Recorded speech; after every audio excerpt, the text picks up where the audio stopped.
সমস্যাটা কি? আমরা ভুলে গেছি তাকে, তার গুরুত্ব বুঝছি না, তার দাম বুঝছি না। তার ফলে হচ্ছে কি, তিনি শুধু আমাদের নজর করছেন।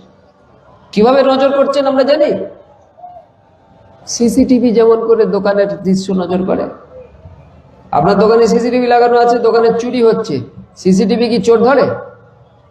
চোর ধরে না তো। সিসিটিভি কি করে?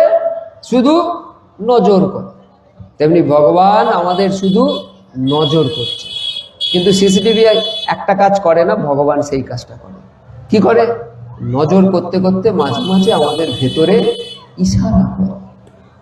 দেখবেন যারা প্রথম কোনো খারাপ কাজ করে, যারা অভ্যস্ত তাদের নয়, যারা প্রথম কোনো খারাপ কাজ করে, তাদের কি হয়, ভেতরে ভেতরে খুব কাজটা করব না করব না, করব না করব না, খুব একটা হয় তাদের ভেতরে।